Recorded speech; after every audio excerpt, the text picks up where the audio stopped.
Boa noite, sejam todos bem-vindos. Estamos aqui hoje mais uma vez proporcionando esse encontro de vinhos. E a Natal sempre querendo inovar, sempre trazendo novidades. E é uma honra receber vocês aqui. E hoje com Silvana, minha amiga de infância, vai passar todas as dicas aí, podem fazer perguntas. Não é isso? E sejam todos bem-vindos. Senta ali. E aí, pessoal, tudo bem?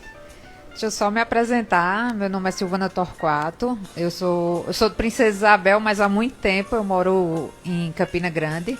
Fui fazer faculdade e fiquei por lá.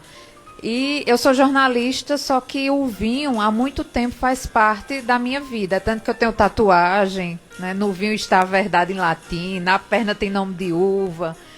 E para mim, vinho era muito hobby. Eu estudava, degustava e era uma paixão e um amor que eu tinha por vinho, que o ano passado eu encarei como profissão. Só que eu até gosto de brincar dizendo que vinho para mim, eu digo, meu Deus, como é que eu vou ganhar dinheiro falando de vinho? Que é um prazer tão grande e a gente encara às vezes trabalho como algo bem chato, né? Aquela rotina.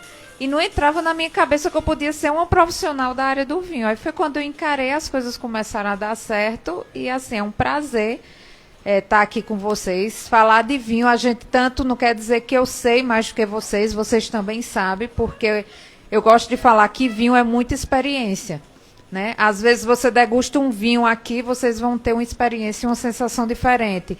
Em outro encontro vão ser outras sensações e outras experiências. Então, o vinho é muito momento, é experiência, né? É um prazer, né? O vinho, pelo menos para mim, vinho quando, ali naquele rótulo, tem uma história tão grande por trás que termina sendo uma história também que está sendo uma história viva ali contada, né? Porque ali tem muita família que está por trás daqueles vinhos. E hoje a gente selecionou. Eu vou falar um pouco do ritual, que eu acho que vocês gostam também de se vir, receber pessoas. Aí eu vou falar um pouco do ritual e alguns dos rótulos e vinhos, né? Na verdade, mais sobre os tipos, para a gente entender. E quem quiser fazer pergunta, contribuir, já soube que foi você, né? Que acabou de vir de Mendonça, né? Vai contribuir também, né? Então, o vinho é muito isso, é experiência. A experiência que você teve lá pode ser diferente de outras pessoas que também foram, né? E eu estava até contando logo no início, antes, quando eu bebia vinho, eu bebia, na verdade, tem essa diferença, né? De beber e degustar. Eu ficava sempre repetindo, eu também escuto algumas pessoas falarem, eu só fico na Cabernet Sauvignon para não errar. Então, tem medo de degustar outras uvas. E o bom do vinho é você degustar, é estar aberto, né? Meio que tirar esse preconceito e estar aberto e degustar todo tipo de vinho. Porque você começa a entender, o seu paladar também começa a entender.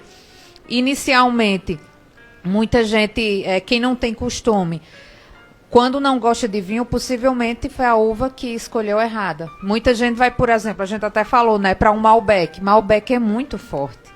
Né? Se você começar por um Malbec, vai achar horrível, vai dizer vinho seco não presta, né? Porque todos nós temos o costume de começar pelo suave. Aí só contando um pouco de historinha, por que suave? O Brasil é tão forte ainda na produção, né, de vinho suave. Lá atrás, com a chegada dos portugueses, lá na Europa, né, há muito tempo eles degustam vinho. E existem diferenças de uvas. Lá na Europa, a uva do vinho seco, né, do vinho que a gente conhece, é chamada Vitis vinifera, que é Cabernet Sauvignon, Carmenère, Merlot.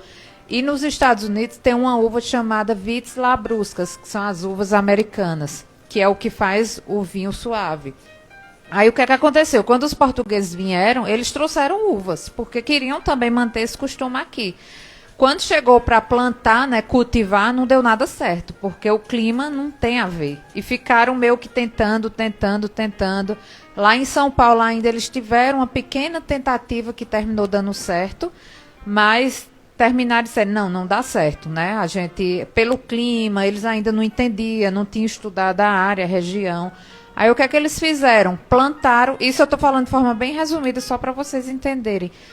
Plantaram a uva Vitis labrusca, que ela se dá, é bem mais fácil para se dar. Quando plantou, deu certo. Então, como a uva não tinha essa qualidade da uva Vitis vinífera, eles fizeram o quê? Colocaram açúcar. tudo que tem açúcar é bom. O paladar a gente acha bom, o docinho, né? Então foi esse costume que começou, né? Do vinho suave, perdurou por muito tempo. E o Brasil não tinha essa cultura de uva, apesar de plantar, o pessoal do sul de plantar há muito tempo, mas comercialmente não tinha essa cultura forte. É tanto que o Chile e a Argentina é o que mais vende aqui no Brasil. Chile é um país produtor, eles não consomem tanto vinho, né, diferente da Argentina, que a Argentina produz e consome 75% da produção e 25% exporta. Então o vinho faz parte da cultura da Argentina, diferente do Chile. Né, que Chile eles produzem e exportam, né? Aí chegou muito forte essa pegada comercial, muito forte aqui no Brasil. É tanto que muitos começaram, acho que muitos de vocês começaram com vinho chileno. E até hoje ainda a gente vai no supermercado, numa adega, o vinho chileno é bem forte, né? Assim como o da Argentina. Aí o que é que acontece? O Brasil por muito tempo, né, tinha essa produção, mas comercialmente não era tão forte. E tinha esse preconceito com o nosso vinho porque não tinha essa qualidade como os demais vinhos. Na década de 90, com a abertura da importação e exportação, o que é que aconteceu? Começou a chegar mais ainda vinho para cá, né? E o Brasil de sopa, né, a gente está perdendo espaço. Comercialmente, a gente não vai conseguir brigar com esses outros países. Então, eles começaram a investir muito, muito em qualidade, em estudo. Muitos enólogos do Sul foram para fora para estudar e aprender e trazer o que tinha de bom lá fora. E começou a melhorar a qualidade. Vinho brasileiro, eu até gosto de contar também, antes da degustar, só essa historinha, tá? O vinho brasileiro, o que é que acontece? Muitos a gente não conhece porque não chega até aqui. Está chegando muito Rio Sol porque faz parte da nossa realidade. Mas os vinhos do Sul, por exemplo, não chegam, a gente tem logo esse preconceito. Vinho brasileiro não presta. Eu já tive esse preconceito. Não gosto e não presta. Fiz uma imersão, terminei um curso agora de formação e fiz uma imersão nas vinícolas lá no Sul. Minha gente, todos os vinhos, se perguntar, Silvana, qual é o pior? Não tem. A gente consegue bater de igual por igual nos vinhos brasileiros, só que a gente não conhece. Né? O grande problema é esse. Então, assim, quando eu digo a história de se abrir, né, para esse mundo do vinho, é tirar esse preconceito. Claro que vai ter vinho ruim e vinho bom. E uma coisa que meus professores falavam muito, que é vinho bom e vinho ruim, é seu gosto. Uma coisa ruim para mim pode ser ótima para você. Aí quer dizer que eu estou certa e você não? Não, é gosto. E o vinho, ele é o que é. Se eu vou gostar ou não, vai depender do meu paladar, da minha experiência, da litragem, né? Como a gente fala, a quantidade de vinho que eu já bebi. Então, é a gente também entender que coisa boa, vinho bom ou ruim, é o seu gosto pessoal. Né? E a gente entender muito como se produz, como é feito. Então, o Sul, principalmente os vinhos do Sul, que é onde acontece a maior produção, os espumantes, para a gente ganhar aqui, o Brasil ganhar reconhecimento fora e esse espaço, o que é que eles fizeram? Investiram muito, principalmente nos espumantes, e começaram a jogar para fora. Principalmente participar de concursos, premiações. Então, os espumantes brasileiros são os mais reconhecidos e renomados. Quem quiser começar a degustar os vinhos brasileiros, comecem pelos espumantes, que vocês vão ter ótimas experiências, que são maravilhosos. Eu não tive uma experiência ruim, né, nesse período que eu estava lá e vi que eu não conheço quase nada do Brasil, né? E o quanto a gente precisa também valorizar o que é nosso. A gente valoriza tanto do país vizinho, por que não valorizar o que a gente, né, o que a gente produz, né? Famílias que vivem disso. E hoje a gente escolheu aqui, né, um espumante brasileiro que é bem conhecido, o Chandon. Já, deixa eu ver. Tem com o microfone, um Chandon. Ronaldo vai me ajudar. E o que é que acontece? Tu segura aqui, por favor? Pega o paninho. Num ritual como esse, a mesa tá linda, né? Fernanda caprichou de verdade. Num ritual que eu acho que é a dúvida maior. Fernanda, Silvana, me explica o que tá seu boto, o que é que eu faço. Logo de cara, para orientar vocês, a gente começa em um ritual como esse, vocês vão preparar um aniversário, um encontro, começa geralmente com espumante.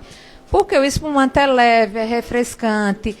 A gente tem um costume também, eu falando de forma geral, que espumante a gente só abre em eventos comemorativos, principalmente no Réveillon, né? E espumante é maravilhoso para a gente degustar. Não sei se vocês já tiveram a experiência, mas depois façam com comida japonesa, comida do nosso dia a dia. Fica maravilhoso. Né? Comida japonesa, com salada, né? Alguma entrada com bacalhau também fica perfeito. Então, a gente tirar esse costume de que espumante é só para eventos comemorativos e também pode fazer parte do nosso dia a dia, né? Da nossa rotina, de um jantar, de um encontro, de um momento. E o que é que acontece? Na hora de servir, a taça de espumante vai ser essa Flute. O Brasil, né, junto com a Embrapa, eles também criaram uma taça específica só para o espumante brasileiro. Ela é linda também, mas a gente começa com essa. Como é que faz para servir? Né? Diferente do vinho tinto, né? Que é essa taça aqui maiorzinha. E essa daqui, essa seria a sequência. Espumante, vinho. Pode? Agora, como é que eu faço com o microfone? Deixa eu levar para a live. Só para explicar. Só atrapalhando um pouquinho a sequência aí da professora Silvana, né? Mas a pergunta que eu faço é a seguinte: você falou inicialmente que o vinho foi adicionado açúcar, por isso que ele é suave. Continua essa prática, todo vinho suave tem açúcar. E o meio seco?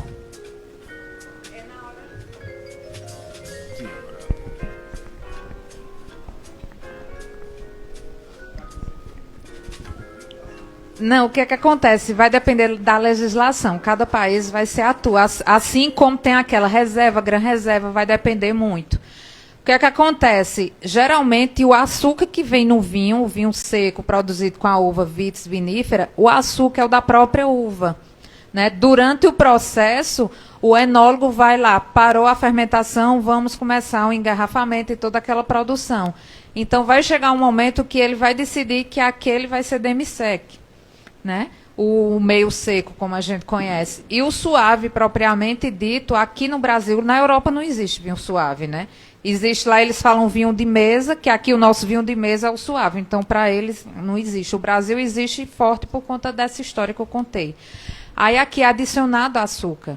Né? Geralmente, vai variar entre 26 e 80 gramas por litro de açúcar. Então, além de ser a uva Vitis labrusca, que não tem origem e nome como a gente conhece, não é Cabernet, não, é Vitis labrusca, não tem lá no rótulo o nome da uva, e adicionado açúcar. Então, açúcar normal. Né? Aqui, o vinho mesmo seco, ele é todo produzido de forma natural. Né? Espera aquele período, né? O ano inteiro. Por isso que eu acho fantástico isso do vinho. Imagina, um ano inteiro, né? Chega para o período de fevereiro e março, a hora da colheita, colhe, depois faz todo aquele processo de fermentação, para depois ele chegar no rótulo, se tiver passagem por barril de carvalho, ainda vai passar 6, 12, 24 meses, para depois chegar no mercado. Imagina o tempo que o produtor tem para um vinho começar a circular, né, e ser comerciado, ir para o comércio, né, vender. Então, é um processo muito longo, muito, muito, muito longo. Então, por isso que essa história do valor que a produção do vinho tem. Aí já eu falo sobre os vinhos com passagem em barril de carvalho. Aí, onde é que eu tinha parado do espumante, não foi? Sim. Das taças, né? Pronto, ó. Aqui seria a sequência: espumante, geralmente para entrada, vinho branco e vinho rosé, essa menorzinha. E essa aqui tem vários tipos de taças para vinho tinto. Tem aquela que chama taça Borgonha, taça Bordeaux. Tem uma também que é mais aberta, que também serve para vinho Pinot Noir, que ela tem aqui, ela é uma abertura. Mas, assim, para não errar, quem não quiser ter várias taças em casa, essa daqui seria uma sequência ótima para fazer um ritual de vinho. Porque esse ritual é importante para quem gosta de vinho. Qual a diferença, primeiro, de uma taça de cristal para uma taça de vidro? A taça de cristal, ela facilita e libera mais as propriedades do vinho. Você vai conseguir sentir melhor o aroma, além de ser mais bonita, mais delicada, mas o material dela também ajuda nisso. Na hora que você circula, é tanto que quando a gente abre qualquer tipo de vinho, a gente brinca disso, deixa o espírito do vinho sair. Porque quando o vinho tem contato com oxigênio, ele também já toma, né, um fôlego, já muda também as propriedades. É tanto que ali tem o decanter vai servir para isso. Né? Um vinho que tem, né, um potencial de guarda, ele geralmente abre, você deixa no decanter, em contato com o oxigênio ele vai liberando, né? Ele vai tendo, é como se ele fosse evoluindo mais. E para ter uma experiência bacana, você pode degustar, por exemplo, um vinho mais encorpado. Degustar um vinho e com meia hora degustar ele. Você já percebe uma diferença grande. Então, o contato com o oxigênio vai facilitar nisso. Então, seria o ritual na hora de servir. Qual a diferença? Tinto e branco você serve com a taça parada. Né? E o ideal é servir só um terço, dá mais ou menos aqui.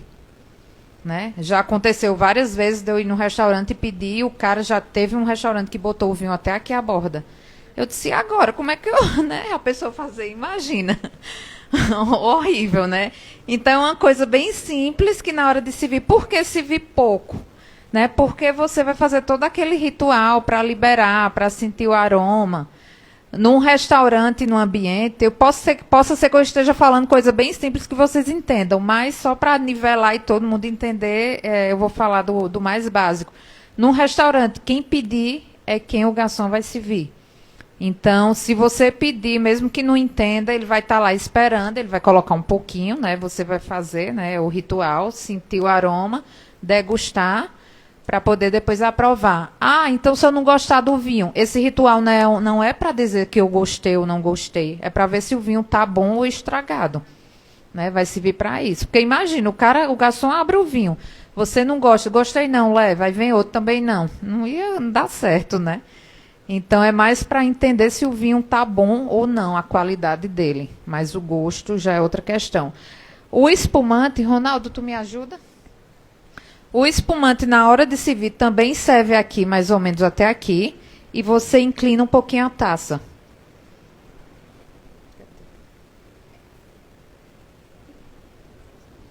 Tu me ajuda?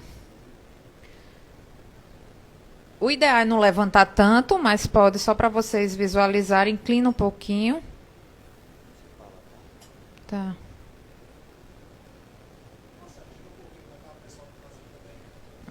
Pronto. Já tá bom. Pronto, uma quantidade ideal seria essa. Né? Pronto, pode colocar... Não, serve o pessoal? Pronto, pode servir. Pronto, a quantidade seria essa. Essas famosas borbulhinhas que a gente conhece no espumante, são chamadas perlage. Né? As borbulhinhas. E quanto menor, é tanto que essa daqui está bem pequenininha, ó. E a intensidade, o espumante é melhor, é considerado melhor. E só para entender um pouco da produção, já a gente degusta todo mundo para entender o ritual. O que é que acontece? A gente confunde muito, diz, espumante a gente chama de champanhe. Né? Champanhe só existe na região de Champagne, na França. Né? O resto, todos eles são espumantes. Tem briga de alguns países que querem trazer o champanhe, mas até então... Champanhe é na França. E o restante espumante. E o que é que acontece? Existem 3 métodos, 2 deles mais conhecidos. Existe o método tradicional, que o champanhe ele é conhecido por usar só esse método tradicional, e o método Charmat.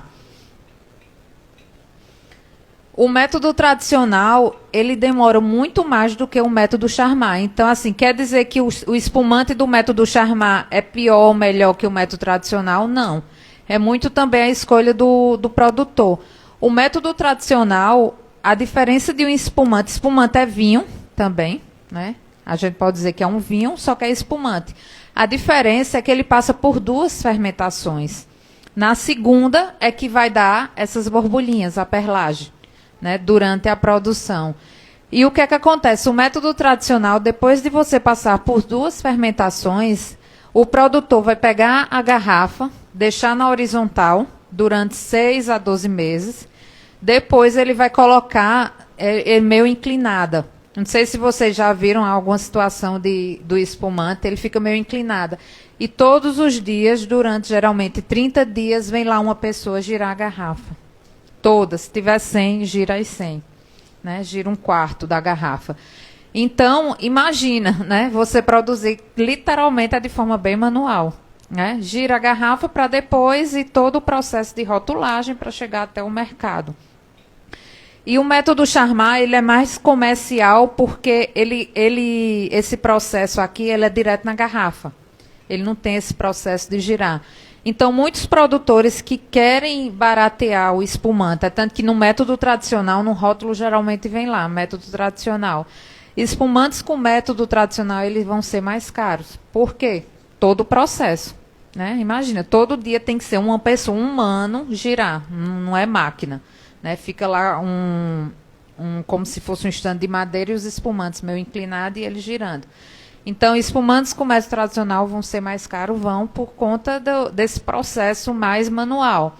E do método Charmat, se não tiver no rótulo, né, se vocês forem comprar ou então degustar e tiver curiosidade, a internet está aí para isso e ajuda, só é pesquisar.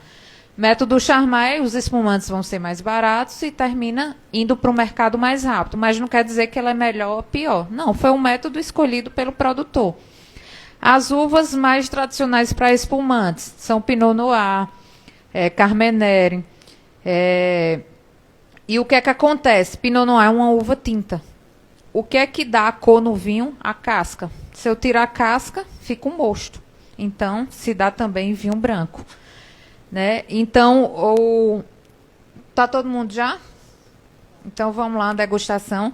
Diferente do vinho branco e do vinho tinto, né, que a gente faz aquele leve bochecho que a gente vai fazer já já o ritual, a gente pode sentir o aroma, né?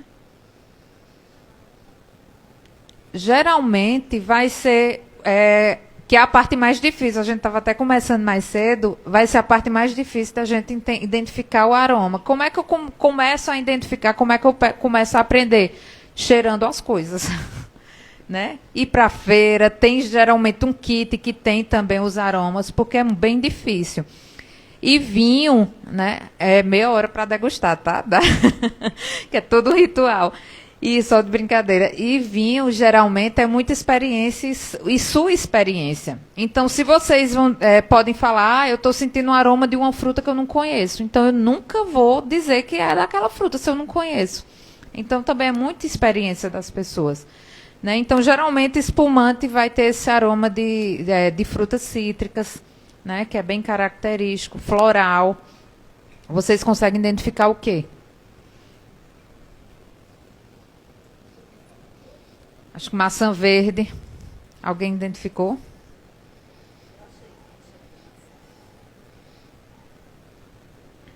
E o primeiro gole, se quiser também fazer o ritual, até para sentir a presença na boca, faz um leve bochecho, só para sentir as características.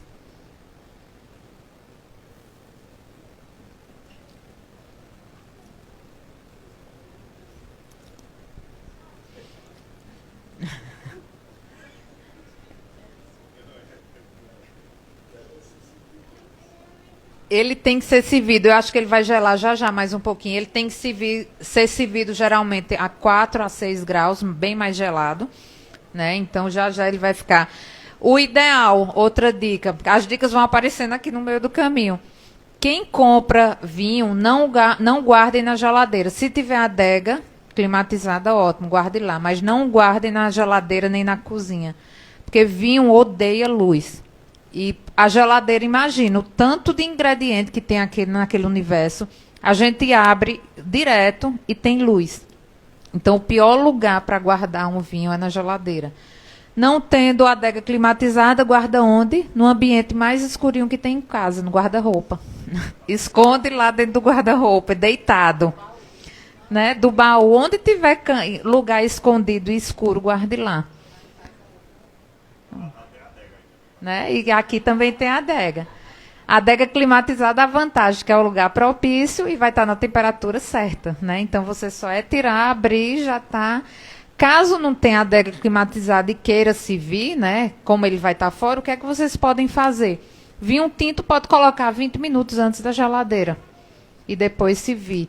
O espumante pode colocar meia hora antes e depois bota na champanheira aqui como tá. E serve de boa. 4 a 6 graus. Quando a gente acostuma, a gente identifica logo na boca. Tá bom, não tá, a temperatura tá ideal. Mas também existem termômetros para isso. né? Tem aquele digital, que é como se fosse, parece uma pulseira que você bota na garrafa e dá lá. E tem aquele termômetro normal, que bota no rótulo. Esse aqui merecia um pouquinho mais gelado, mas, né, é só esperar. A vantagem de vinho branco, diferente do vinho tinto, se a gente degustar um vinho tinto muito gelado, a gente vai sentir o álcool lá em cima, ele fica horrível. E o tinto também tem a vantagem que às vezes a gente consegue também degustar numa temperatura ambiente. Se o clima estiver agradável, você degusta ele numa temperatura ambiente boa. Agora, gelado muito, não. Para tudo. Tudo. É tanto que em supermercado a dica é pegar a segunda garrafa.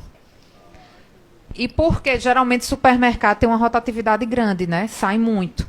Então, não termina sendo tão prejudicial por conta da luz. Já diferente quando a gente vai numa adega, né? Que já está inclinada, a adega não tem essa rotatividade que o supermercado tem. Mas a dica pega o segundo, o terceiro, mais escurinho. Mas não tem essa preocupação já por isso, porque sai muito, né? Porque supermercado, o movimento é bem maior do que uma adega, então tá de boa. E aí, o que é que vocês acharam mais do espumante? Na boca.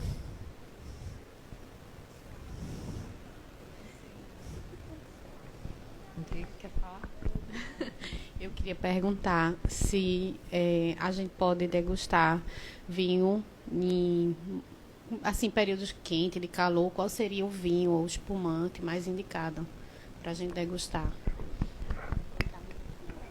O que é que acontece? Vinho não tem época, pode degustar dia, noite, tarde, não tem problema nenhum.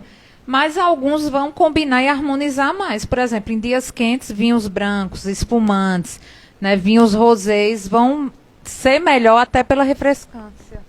Acho que tirou. Vão ser melhores pela refrescância porque é mais gelado, mas também não tem erro, não tem problema. Outra coisa também sobre a harmonização, que muita gente me pergunta.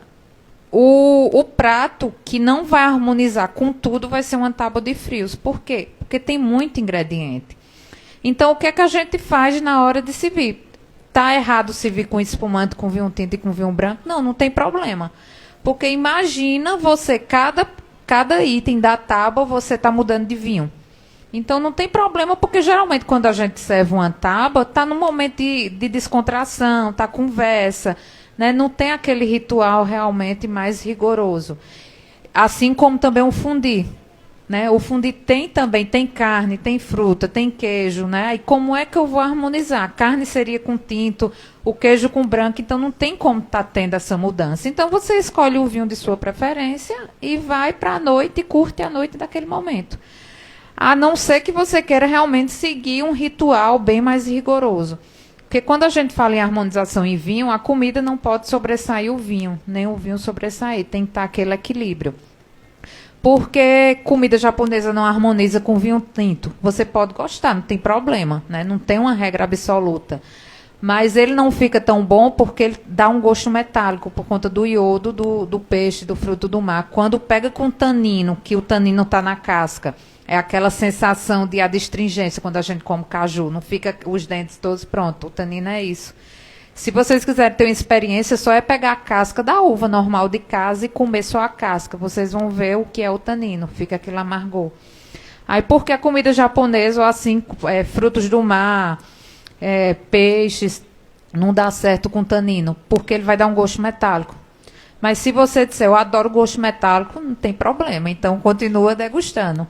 Mas tentem fazer essa experiência com vinho tinto para sentir também esse gosto metálico, o que é que você acha, e depois com espumante, com vinho branco, para ver as sensações, que é muito questão de sensações. Né? É tanto que no vinho o olfato é responsável por 75% a 95% do que você vai sentir. Uma experiência bem bacana que depois vocês podem fazer em casa, pega um coentro ou uma folha, alguma coisa com gosto mais forte, e come com o nariz fechado. Você não sente gosto de nada. Nada.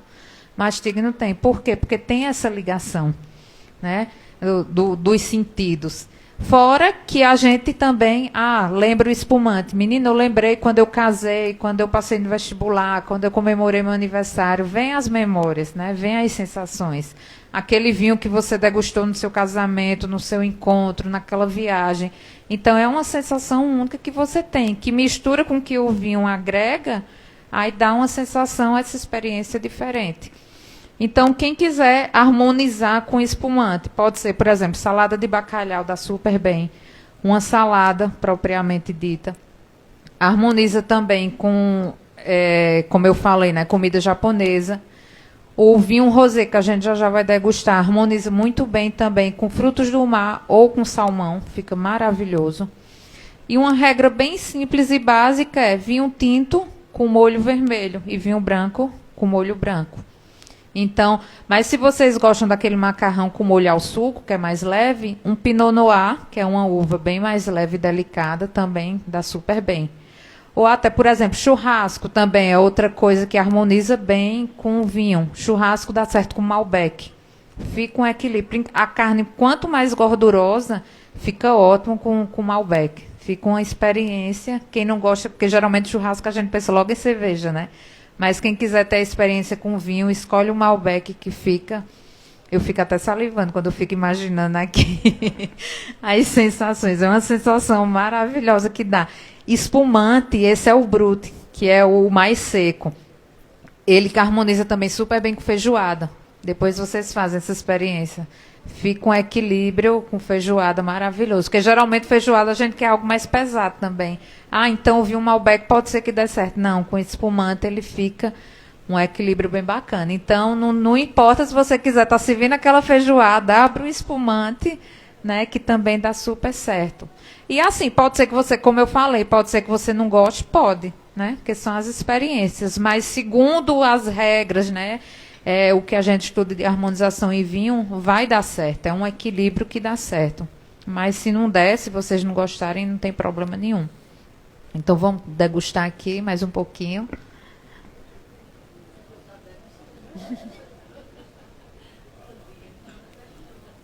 Fernanda, tu pede para pegar o branco e ir descendo? Por favor.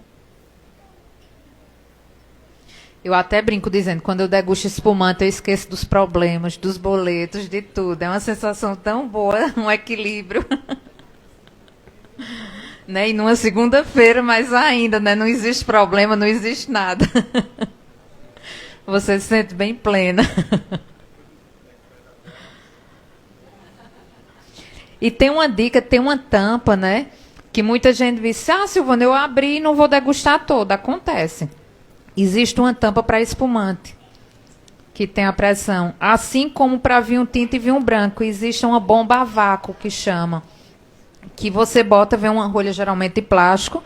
Tem de todo tipo no mercado. Aqui já tem a bomba a vácuo. Pronto, já tem. Então, cadê? Olha aí. Tem vários tipos no mercado. Né? Você coloca e vai tirar o oxigênio de dentro da garrafa. Não tira tudo, mas ameniza. Então, você pode guardar na geladeira? Pode, é tranquilo. 4 dias seria o ideal. Não demora 15, não, pelo amor de Deus. Mas geralmente, eu gosto do dia seguinte. Quando eu abro, eu já fico pensando para o dia seguinte. Eu não gosto de demorar tanto, não, porque já pede. Principalmente um vinho bacana que você considera ele lá. Esse vinho é especial. Se não conseguir degustar, degusta no outro dia de boa. Né? Sim, também tem gente que gosta para cozinhar. E uma dica para quem gosta de cozinhar com vinho. O ideal, né, que vai dar um equilíbrio bem bacana, você escolher um vinho para cozinhar ele mais barato, mais simples, da mesma uva que você vai degustar logo depois.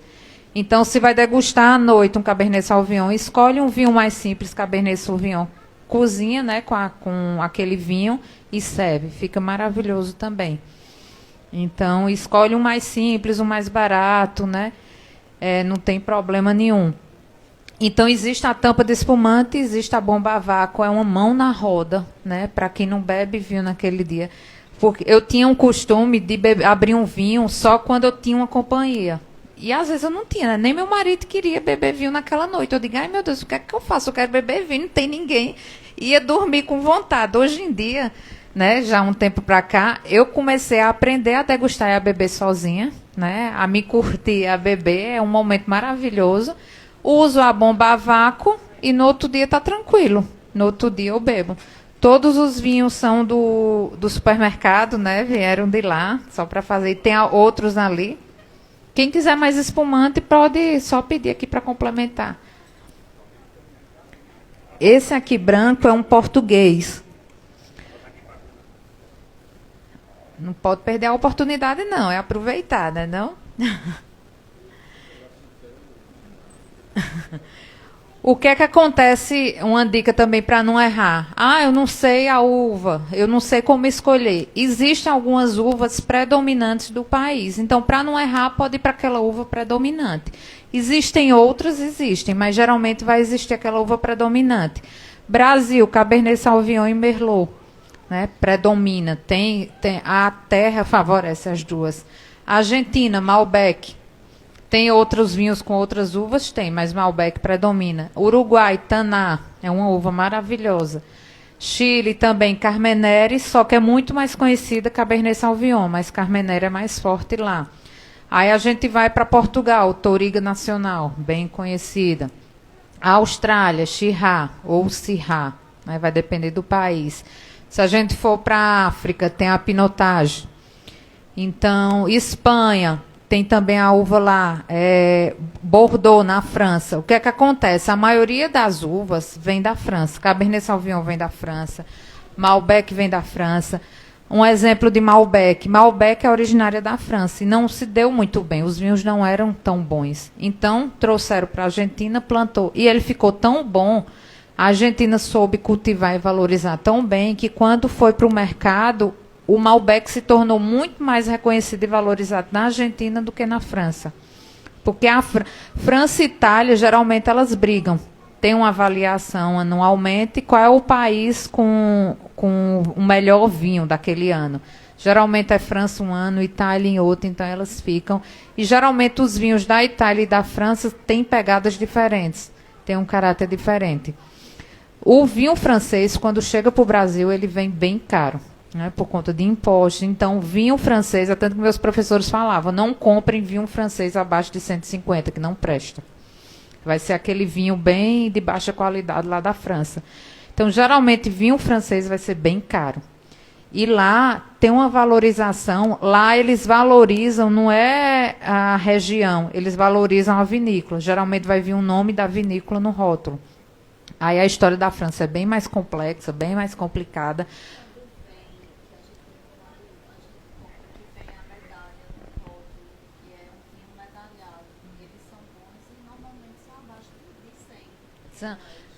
A medalha geralmente é que participou de algum concurso, alguma... Isso, aí vem a nota lá. Não quer dizer que é bom ou que é ruim. Geralmente, quando a gente vê algo premiado, a gente vai dizer, opa, vai ser bom esse vinho. Né? Mas também isso é muito relativo. Vai depender muito do concurso, da proposta do concurso. Tem um vinho brasileiro de uma vinícola chamada Métier, que é a Amizade, foram duas mulheres que criaram. Elas têm um vinho que foi considerado, foi premiado lá fora e ganhou destaque porque foi um vinho premiado abaixo de R$60. Ele custa R$55, R$60. E geralmente vinhos premiados, quando vai lá para fora, eles são bem mais caros. Né? Porque o Brasil ainda, as pessoas lá fora ainda têm esse preconceito com o nosso vinho. Então, quando vai para lá, vai para concurso geralmente na Europa. Então, tem que ir com uma qualidade muito boa para eles avaliarem bem e a gente trazer meio que com essa rotulagem, com essa medalha. Né? Então, a medalha não vai dizer se é bom ou se é ruim. Quer dizer que passou por uma seleção, foi aprovado, ganhou a nota X. Né? Existem vários concursos e várias premiações também. Então, não quer dizer muito. Tu me ajuda, Ronaldo, aqui a abrir o branco?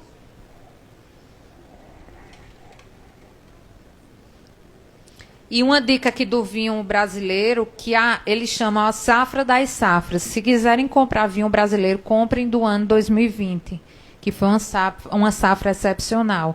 É tanto que os vinhos de 2020, que só vai ser só final do ano, o ano que vem vai para o mercado, eles estão chamando a safra das safras.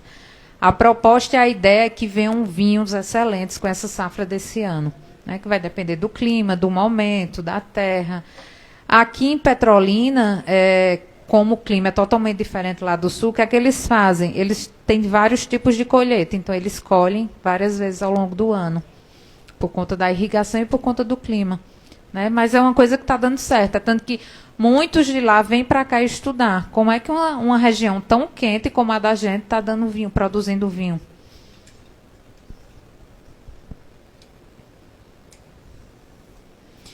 E na hora de comprar, geralmente vocês tanto podem ir por país, como também por uva. Mas só para entender que a uva de um país vai ser diferente da uva de outro país.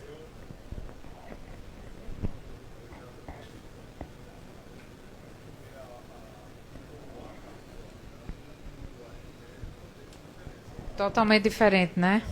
Só para repetir, ele falou, né, para não levar Pinot Noir da Califórnia e Pinot Noir do Chile totalmente diferente. E Pinot Noir ela é uma uva bem delicada, é tanto que a casca dela é bem fininha. Então ele não vai ter aquela cor bem forte como Cabernet Sauvignon tem, que a cor é bem forte da Cabernet Sauvignon. Então, cadê aquele guardanapo só para levantar aqui? Ó, aqui só para vocês entenderem o rótulo. Aqui vai estar Cabris, DOC, Dão, Portugal. Muitos países, o que é que acontece? Vai ter reserva, reservado, gran reserva, e às vezes não quer dizer nada, como também quer. Vai depender da legislação de cada país. No Brasil, reserva, reservado não quer dizer nada. Chile, o reservado é só uma estratégia comercial, que tomou de conta do Brasil, né? O famoso vinho reservado. Né? Então, não quer dizer nada com nada. É só estratégia comercial que a pessoa olha e vai dizer, opa, é bom. Então, quando tem aqui DOC, chama denominação de origem controlada. Em outros países vai ter outra sigla também. Quer dizer o quê? Que passou por um rigor, por uma legislação. Foi aprovado para ele chegar no mercado. Aí aqui só para ler, né, a gente, ó, DOC, Dão, da região Dão, Portugal, colheita selecionada, 2020. Aí na frente não tem o nome da uva, só é girar aqui. Aí, cadê? Deixa eu ver se eu acho. Aqui as uvas, pronto, ó, Malvásia fina, Bical, Ceceal branco. Às vezes não tem a porcentagem. Né? Por exemplo, na região do sul tem uma região que está IP, indicação de procedência. O que é que acontece? Quando tem esse controle maior, geralmente tem um rigor. Onde tem o IP nos vinhos do Brasil, tem que ter pelo menos 75% da uva Merlot. Então, tem que ter esse controle. Às vezes, a maioria dos vinhos não vem a quantidade certa. Às vezes, vem 80%. Aí, o que é que faz? Coloca outras uvas para ir equilibrando. Então, também não tem problema. Às vezes, é 100% de uma uva, mas geralmente tem mais de uma uva. Tu serve, deixa eu pegar só a taça.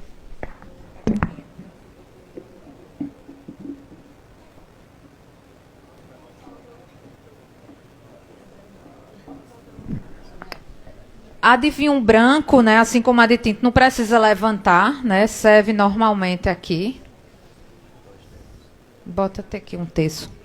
Pronto, tá bom. Pronto, a quantidade ideal vai ser essa.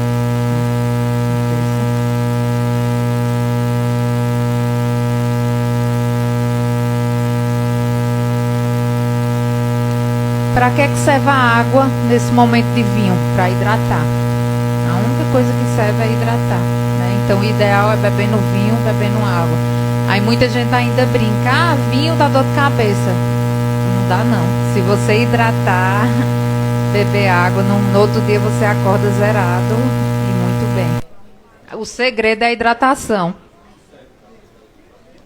Sim, serve, mas já eu dou outra dica. Deixa eu beber.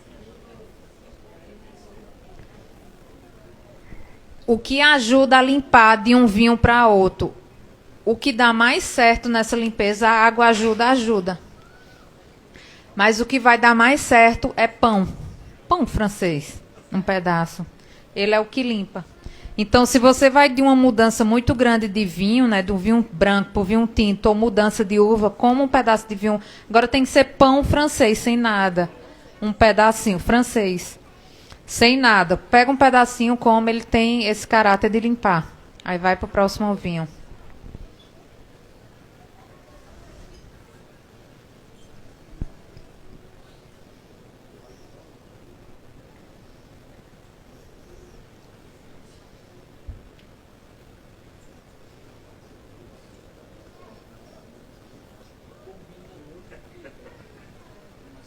com queijo.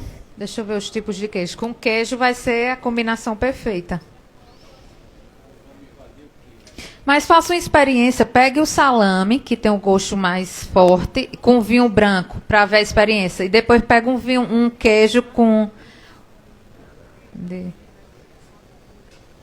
Peguem dois contrastes e experimentem com vinho branco, para ver a diferença. Aí vocês conseguem sentir o equilíbrio da harmonização. Só esperando você falar, tá vendo? Todo mundo doido para comer. Né? Pode liberar, mas faça essa experiência para sentir. Aí o que é que acontece na hora de uma degustação? Como é que eu vou sentir os aromas e a intensidade dele? Né? O ideal, por exemplo, coloca a taça aqui e tentem sentir o aroma sem mexer a taça. Aqui embaixo. Aí esse não dá para sentir tanto. Depois bota no queixo. Já dá para sentir alguma coisa. Então a intensidade a gente pode dizer para média. E quando vem para cá já... E se você girar a taça, ele já libera mais aroma. Tem vinho bem aromático. Quando você bota aqui, você já sente aquela intensidade. Lá na hora da avaliação, geralmente a gente faz intensidade média mais ou média menos. Média mais seria aqui do queixo para cá e média menos quando a gente... Média menos, na verdade, é daqui para cá e média mais quando você senta aqui e no nariz. E se você balançar um pouquinho, aí ele já libera mais aroma. Ele tem um contato com o oxigênio. Aí já vem outro aroma. E aí, vocês estão sentindo o quê? Que aroma?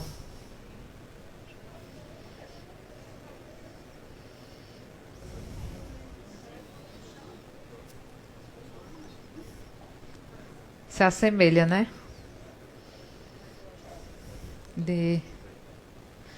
Às vezes a gente sente um aroma e na boca a gente tem outra sensação. Também não tem problema. Então vamos faça um leve bochecho.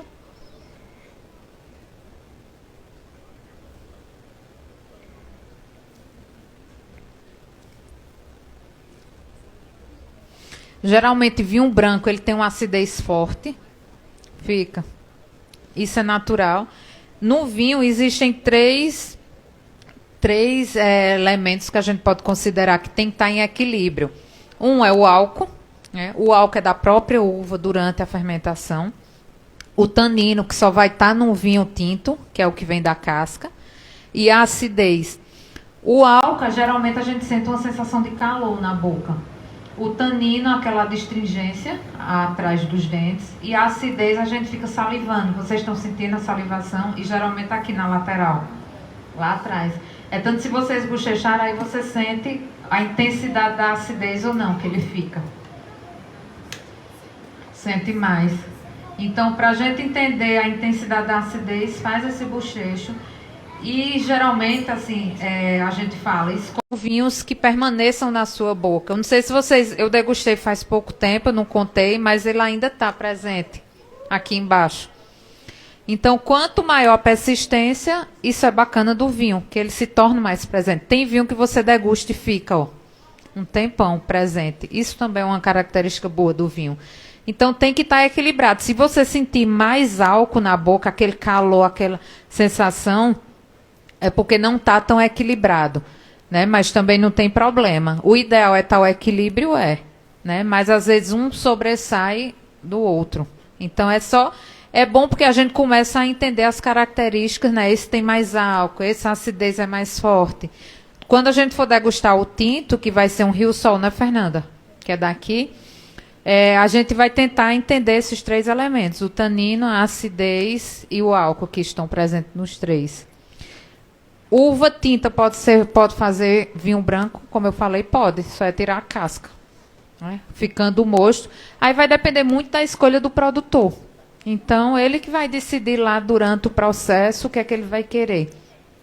Geralmente, tanto o vinho, esse aqui eu acho que não tem, deixa eu só ver o rótulo. Vai ter não. Tanto o vinho branco como o vinho tinto, ele pode ter passagem por barril de carvalho. Geralmente vai ter atrás. barricas de carvalho ou barrica de americana. Qual a diferença? O que é que acontece? Por muito tempo, aquele barril só se via para armazenar vinho, levar de um canto para outro. As pessoas não entendiam a importância do carvalho por vinho, o que é que interferia. De um tempo para cá, bem recente, 30 a 40 anos, entenderam que o carvalho tem essa característica também de melhorar o vinho, né? Deixar ele mais potente, né? Então, isso também vai depender muito da uva e da escolha do produtor. Do carvalho, que geralmente é caramelizada, tem aquele sabor tostado, chocolate. Tem gente que não gosta quando tem barril de carvalho, porque ele é bem mais forte. Então, o que é que acontece? Carvalho, só para vocês entenderem, né, principalmente o carvalho americano, já testaram vários tipos de carvalho. E o que é que acontece? Identificaram que esse carvalho francês é o melhor para vinho. Uva branca, geralmente a Chardonnay, ele vai se dar melhor com o carvalho. Ele vai vir com um amarelo bem mais forte e ele vai vir uma pegada também mais intensa. Todo vinho precisa passar por barril de carvalho? Não. Vai depender da proposta do produtor. E tem uva que não precisa estar passando por barril de carvalho. Geralmente, vinho com passagem em barril de carvalho vai ser mais caro também. Porque um carvalho, a árvore, ele dura de 80 a 120 anos para a pessoa tirar. Imagina. Só aproveita 20% dele e só dá para fazer, geralmente, 3 a 4 barris. Então, é caríssimo um barril para um produtor. Chega caríssimo no Brasil. Então, além de todo aquele processo, né, de produção do vinho, aí tem produtor que vai deixar 3, 6, 12 meses no barril de carvalho para depois chegar no mercado.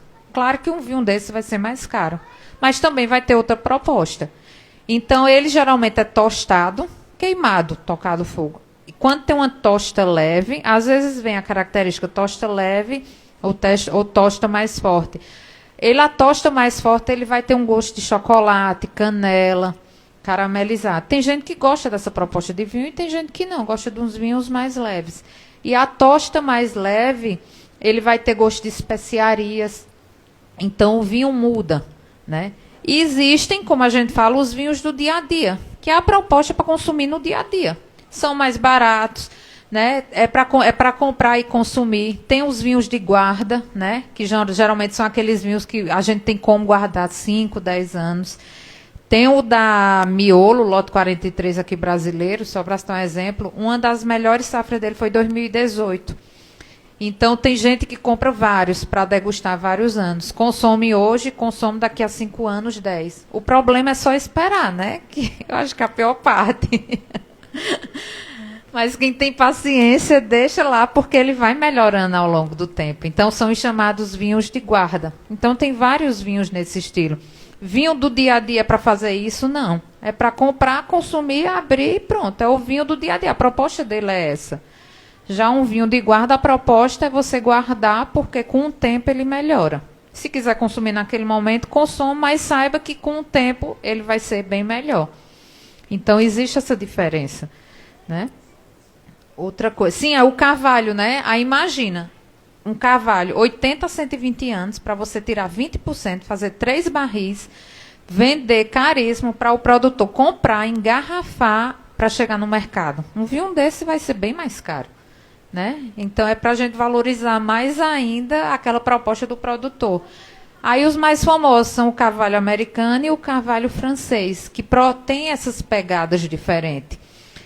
No sul, eu degustei direto da fonte, eles tinham colocado há 7 dias nos barris diferentes e eu consegui realmente entender a diferença dos dois. Eu percebi que meu paladar, eu gostei mais do barril americano, a proposta do vinho. Eu consegui identificar porque eles estavam ainda bem brutos lá. Então, você consegue identificar. Mas, às vezes, ele coloca barril de carvalho, barril americano. Tem uma vinícola no sul também que eles estão usando barris croatas. É tanto que a gente teve curiosidade e perguntou quanto é que sai um barril desse? 8 mil. Só um barril. E, geralmente, dá para fazer usar de 4 a 5 vezes. Então, é muito caro e usa muito pouco. Se você coloca um vinho no barril recém-comprado, um barril novo, ele dá um sabor. Se você geralmente coloca em um barril mais velho, mais usado, já dá outro sabor. Então... Bota aqui. algumas vinícolas só usam para os vinhos top de gama, os Gran Reserva, usam uma única vez. Aí é que a coisa sai mais cara ainda, né? Pois é, diga aí, uma única vez, mas também o vinho vai ser top dos tops, mas é a proposta, né? Eles querem que aquele vinho tenha aquela proposta. Às vezes a safra é tão excepcional que vale a pena você fazer isso, como aqui no Brasil. Só identificar e pesquisar as safras dos demais países. A Europa sofre muito com estiagem, né? Lá o clima totalmente é diferente daqui. Aqui, como eu falei, 2020 é considerado uma safra excelente e 2022 a proposta é de vir a safra das safras. Então, quando sair no mercado, tentem experimentar, que eu acho que vai ser uma experiência bacana. E aí, estão achando o quê? Degustaram aí com... O que é que vocês sentiram aí? Fizeram o contraponto?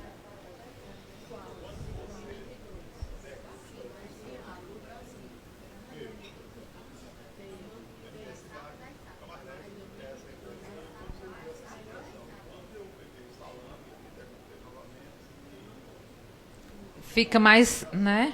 Grita mais, né, na boca. Isso, porque os queijos também vai depender. Como a gente tem vários tipos de queijos, também nem todo queijo vai degustar, vai harmonizar com determinado tipo de vinho. Também tem esse tipo de harmonização.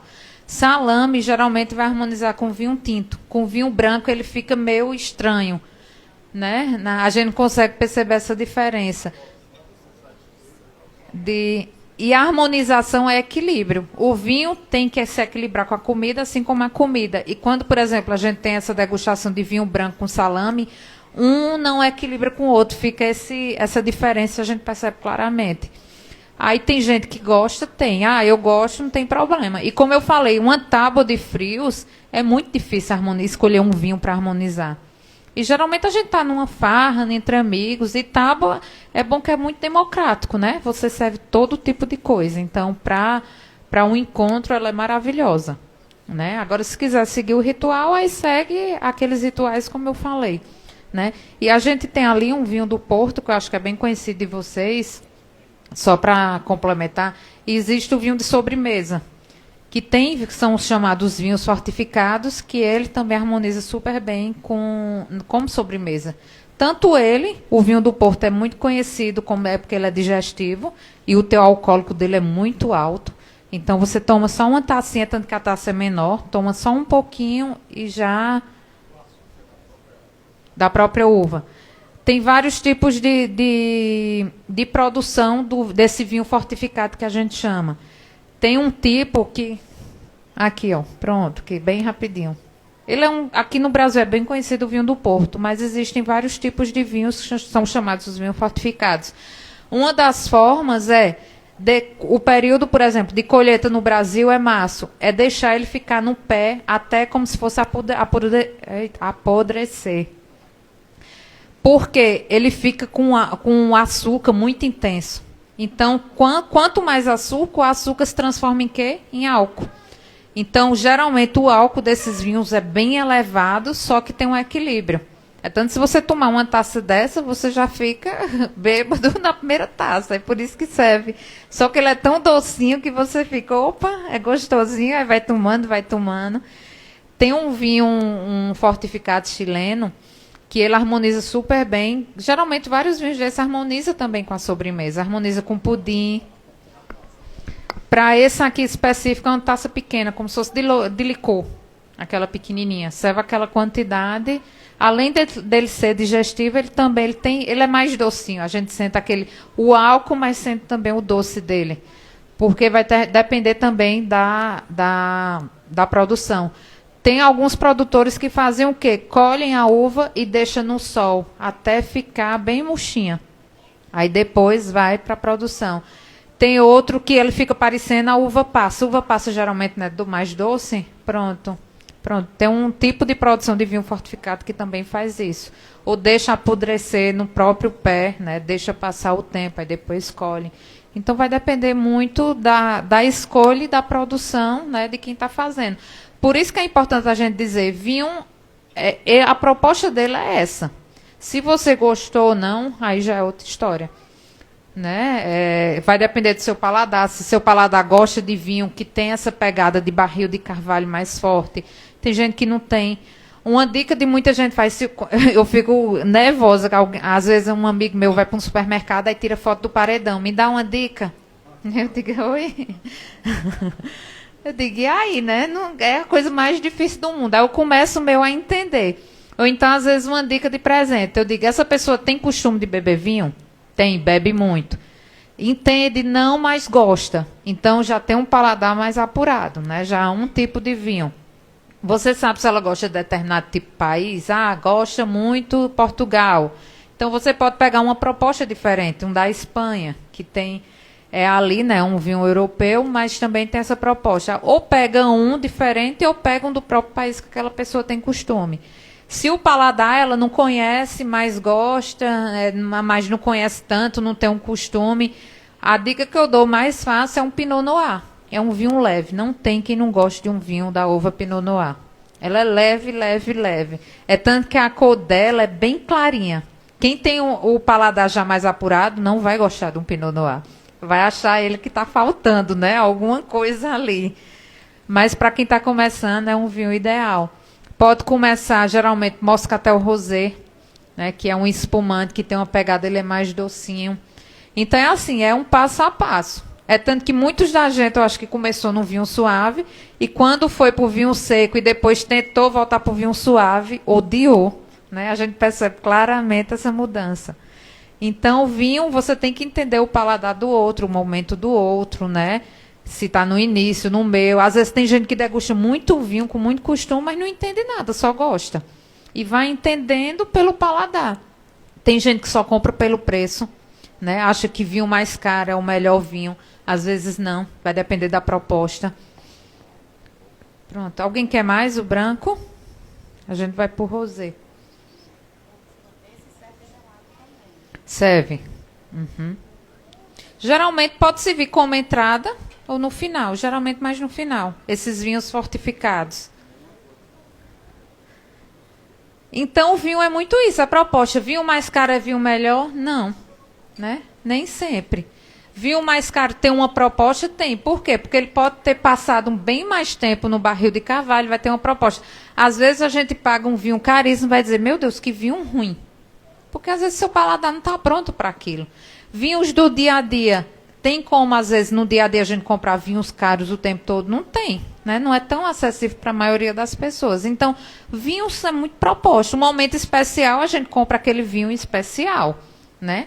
Aí muita gente agrega vinho, qualidade com preço. E também não tem disso. Claro que com o tempo, o seu paladar vai apurando, consecutivamente você vai mudando também de faixa de preço. Isso é a coisa mais normal. É tanto que a gente já vê, é tanto que é automático, já vai para um vinho, por exemplo, para começar, você começa com um vinho na faixa de 30, né? Aí 40, 50. Porque quem não gosta de vinho, acha vinho 40, 50 a coisa mais cara do mundo. Né? Pode ver que alguém que não gosta vai dizer, não, como é que danado eu vou dar R$50 numa garrafa de vinho? Não dá. Quando você gosta, você dá, né? Nem sente, né? Porque é um prazer.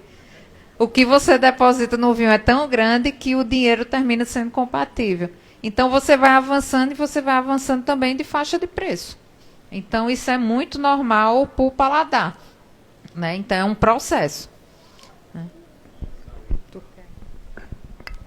O vinho da uva, a uva do vinho branco é opcional, no caso, se for a uva verde, ter a casca ou não?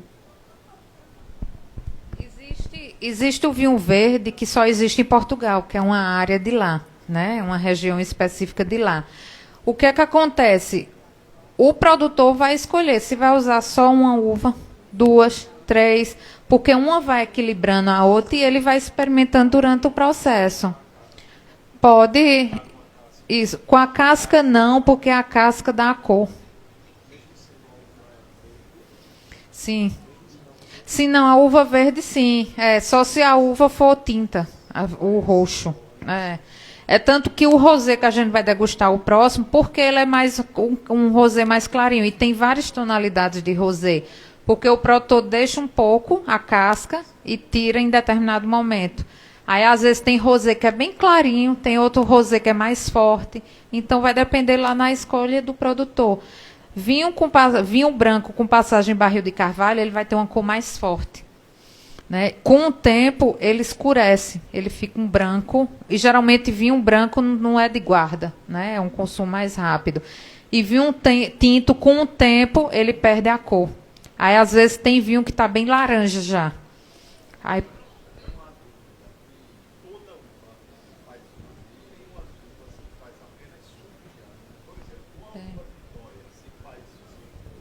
não. Vitória, Isabel, que aqui no Brasil é muito conhecido, só faz vinho suave ou suco de uva. Então, por exemplo, tem muita região no sul que o suco de uva é bem forte e são produtos bons, suco de uvas bons. E a produção é gigantesca. Então, Vitória, Isabel, né? Então, são só geralmente para suco ou vinho suave. Aí vai para o suave, coloca açúcar em garrafa e vai para o mercado. Aí, por isso, o maior hoje, o vinho que mais se vende no Brasil é o Quinta do Morgado. Né? É considerado vinho, né? Tem gente que diz, não é vinho, mas é o vinho suave, porque a legislação no Brasil, existe uma legislação para isso, permite. E declara que aquele tipo de vinho é um vinho suave, porque tem a quantidade X de açúcar, então legislação permite. Como eu falei, se vai para fora, não existe vinho suave. Aqui tem um vinho suave pela cultura, como a história que eu contei. Então, é cultural, né? E a legislação permite que a gente produza esse tipo de vinho e é mais consumido, porque tudo que é docinho é bom. Então, a gente... Não sei se você já passou ali naquele outlet aqui, na BR-232 de Recife. Aí tem uma loja da Ingá. Aí a gente espera que a loja da Ingá vai estar... Eu não sei se é pelo público que frequenta e tal, mas lá o carro-chefe era o Quinta do Morgado lá. Tava lá exposto em toda a frente de loja lá, era Quinta do Morgado. É o carro-chefe no Brasil. Certamente ele não tinha entendido, mas agora entende perfeitamente por que está... É porque é o que se procura, né? E o que vende mais. A cultura da gente, principalmente do Nordeste, não é tão forte com vinho, porque a gente é muito calor aqui. Então, a gente vem com aquela história de vinho, combina com frio, né? Tanto que quando a gente viaja para uma cidade mais fria, a gente só degusta vinho, porque lá a gente entende que frio combina com vinho, mas vinho combina toda hora, todo momento, em plena segunda-feira, não tem problema nenhum. Né? Cerveja é muito forte, cachaça é muito forte, e lá fora não, é uma cultura.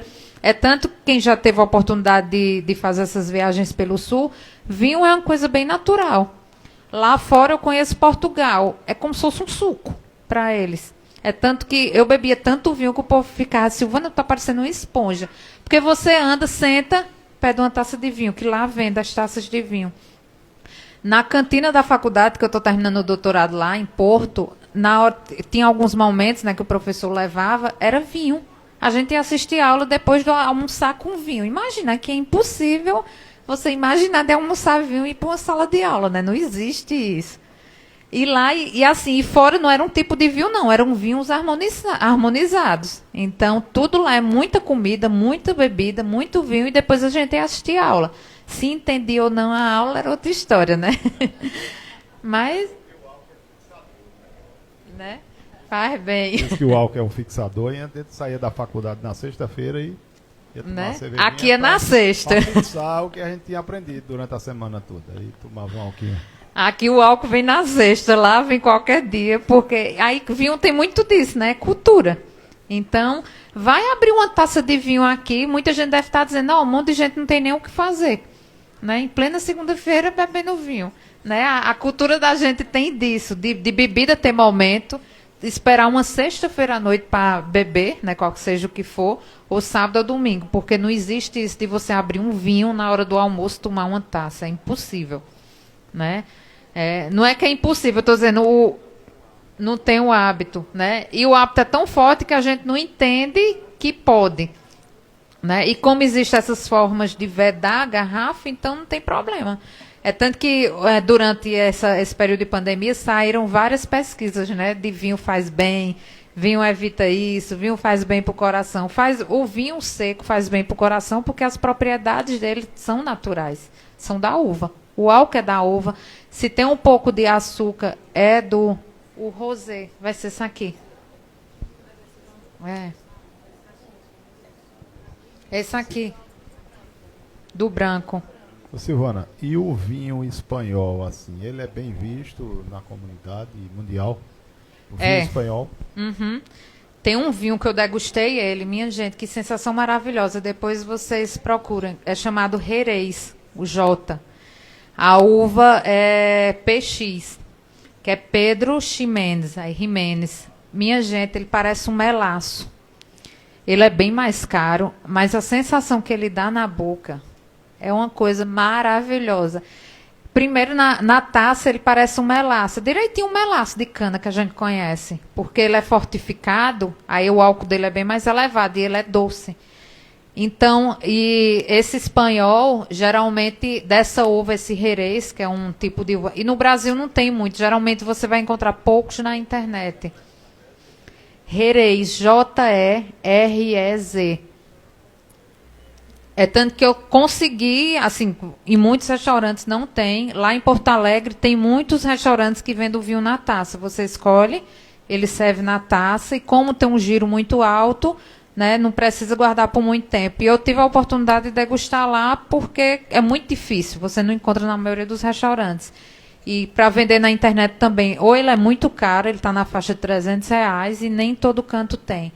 Mas a sensação que ele deixa na boca, minha gente, eu não sei nem descrever, que é uma sensação tão boa, né, que você degusta e ele fica na boca, ó. Eu acho que você vai para casa, dorme. Até hoje eu estou com ele na minha cabeça, de tão boa a sensação. Se vocês tiverem a oportunidade, é a uva Pedro Ximénez, que chama PX, e Jerez, com J. Jerez. Maravilhoso.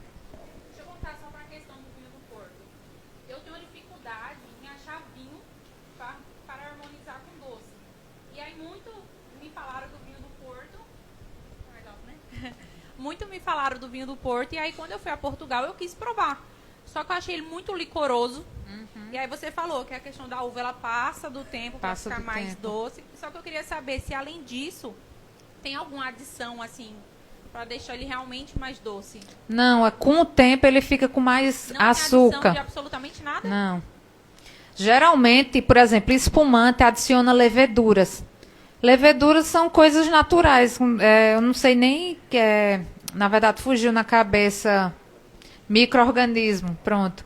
São micro-organismos que você adiciona, principalmente no espumante, para chegar ao que a gente entende por espumante. Esses vinhos licorosos fortificados é porque a uva ela fica com tanto açúcar, porque uva passa, né? Ela murcha. Quando murcha, igual a uva passa, que ela é mais docinha. Tem também esse tipo de produção. Deixa ficar bem murchinha, mas também não vai ser todo tipo de uva. Aí o açúcar se transforma em álcool. Aí o álcool fica lá em cima. É tanto que, se eu não me engano, são 40%. 19%. E geralmente um vinho comum, ele tem 7, 8%. Aí o álcool vai lá para cima. A sensação do docinho também fica visível. Então, mas por que se fala tanto que o vinho do Porto harmoniza com doce se ele é altamente licoroso, muito doce? Vai depender do doce. Por exemplo, experimenta com chocolate 70%. O chocolate ao leite, na maioria dos vinhos fortificados, não fica bom. Então, ainda tem um doce estratégico, né? Tem o doce estratégico. Obrigada.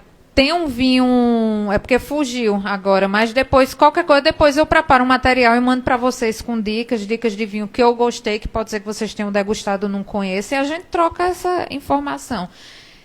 Que, por exemplo, se você for harmonizar com mousse de maracujá, esse do Chile, já olho até no meu celular que fugiu na mente agora, ele harmoniza muito bem com mousse de maracujá, mas você faz o quê? Tira um pouco do açúcar. Não deixa a sobremesa tão doce, porque como ele tem aquele açúcar, fica o equilíbrio. Chocolate 70% dá super certo também. A gente fez uma degustação de 5 tipos de chocolates com 5 tipos de uva numa vinícola lá no sul. Aí tinha Malbec, Moscatel. Uns a gente tinha achado uma sensação bacana, outras nem tanto. Mas, por exemplo, um que eu lembro, o Moscatel com chocolate branco com amêndoas, fica maravilhoso. E geralmente a gente nunca degusta vinho com chocolate, né? Nunca. Né? Mas numa sobremesa, se vocês... Geralmente moscatel, que é da uva moscato, ela é uma uva mais docinha. Não tem adição de açúcar, mas ela é mais docinha. Se vocês forem receber na casa de vocês alguém que não tem costume, bota um moscatel, que a pessoa vai adorar. Ou um moscatel rosé, que é bem agradável também. E se quiser servir como sobremesa esse moscatel, pega um chocolate branco com amêndoas, fica também uma sensação maravilhosa. Aí, assim, é muito... Eu já vi, por exemplo, pode se vir. Aí já eu falo. É muito também questão de paladar, né? Como é teu nome mesmo? Ana Paula. Ela disse que adora tomar vinho com doce. Às vezes a gente gosta tanto de doce, que doce combina com tudo. Não vai ter problema com nada, né? Então, vai depender muito do que você gosta. Oi? Não, assim mesmo, pode se ver. Cadê? Bota só mais um pouquinho. Casa Perine. Tá bom. Então vai depender muito da proposta. Malbec, eu também gostei da sensação com chocolate 70%, ficou bom. Vocês podem, se quiser testar com vinho, tem um chocolate guardadinho em casa, né? Quem conseguir guardar chocolate. E na hora de abrir um vinho, pega um pedacinho e vai sentir aquela sensação para ver. Né? Que às vezes dá certo, às vezes não. E o bom que, por exemplo, você abre um vinho Malbec para fazer uma degustação, um jantar, para qualquer outra coisa, e tem um chocolate em casa. Pega só um pedacinho, deguste e tenta entender para ver se deu certo ou não. Mas Malbec chocolate 70% deu super certo, eu gostei. Na verdade, chocolate 70%, eu não gosto de chocolate 70%. Né, eu gosto do mais doce ao leite, mas a gente sabe que o 70% é bem melhor de qualidade. Mas com vinho fica o equilíbrio bem bacana. Você consegue sentir esse equilíbrio dos dois. E geralmente vinho do Porto, tanto pode vir com sobremesa, como ele propriamente dito, ele pode ser a própria sobremesa. Né? Já, é como, na verdade, como tu falou, a gente chama essa história de licor, né? Parece um licor. Bota numa tacinha pequenininha, degusta, pronto. Porque, além de tudo, ele é digestivo, então vai ajudar durante todo o processo. Nessa viagem do Sul, é tanto que o pessoal fazia, Silvana, como é que tu aguentou? A gente saía às 9, chegava às 10. Fora as 3 visitas à vinícola, com 5 tipos de rótulo em cada. Fora o almoço harmonizado e o jantar harmonizado. Então, geralmente, acho que a gente degustava uns 15 a 20 por dia. E profissionalmente, até nesses locais, se o local realmente receber pessoas mais profissionais, eles vão ter um cuspidor. É tanto que quando a gente foi, a gente comprou esse cuspidor. Parece um lixinho, só que ele é fechado e tem um buraco. Para que serve o cuspidor? Para uma alta degustação. Quem participa de concurso e premiações degusta muita coisa. Então, no final do dia, você não sabe mais nem o que está degustando. Então, o cuspidor serve para isso. Apesar de ser tanto que todo mundo na viagem fazia, não, eu vou cuspir o vinho, não, né? É uma coisa até desfeita. Mas, profissionalmente, isso é bem tranquilo. Em toda mesa que a gente ia, tinha um cuspidor. Às vezes, a gente... Claro que aquele vinho top a gente, né, aproveitava. Né, um Souza. E o que acontecia? A gente degustava, sentia o vinho, as propriedades e cuspia no cuspidor, né? Então, isso é uma coisa também bem comum de se fazer. Até porque, imagina, 15 vinhos. 15 ou mais de 15 taças. Às vezes ele até repetia. No final do dia, não tinha gente em pé. Esse aqui tu traz para cá, Marcelo, a garrafa. Ficou aqui. Esse aqui também é um vinho bem leve. Ele não tem uma coloração bem clarinha. Isso passou a casca, ficou pouco tempo. É um vinho brasileiro, da Casa Perine, é bem conhecido. Os rótulos do Sul que chegam mais aqui é Casa Perine, Casa Valduga, Miolo, são os mais conhecidos. Na viagem que a gente fez, a gente preferiu escolher as vinícolas bem desconhecidas para a gente aproveitar esse outro lado, que a gente chama as vinícolas comerciais, né? Miolo, Casa Perine, Casa Valduga. Oi. No caso, Silvana, é vinho ou espumante? Vinho. É porque rosé. É porque é moscatel e tem essa pegada mais frisante. É tanto que quando bota na taça ele fica, né? Ó. Cadê? Deixa eu... A graduação. Na verdade, ó, é um vinho espumante rosé. É. A diferença do rosé, como eu falei, é só pela casca, para dar a cor. Aí, cadê?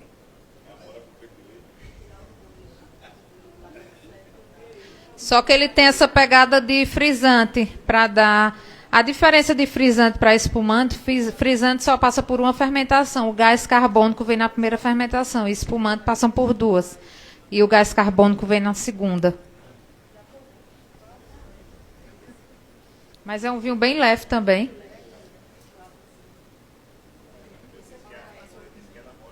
Uhum. Foi.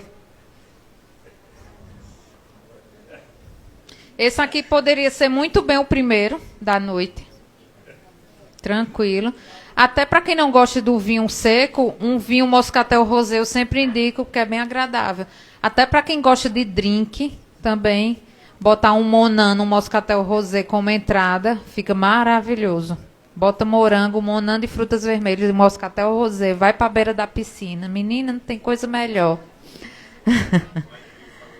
Né? Monan de frutas vermelhas, bota um morango com moscatel rosé. E vai tomar um sol na beira da piscina, aí fica perfeito. Uma combinação maravilhosa.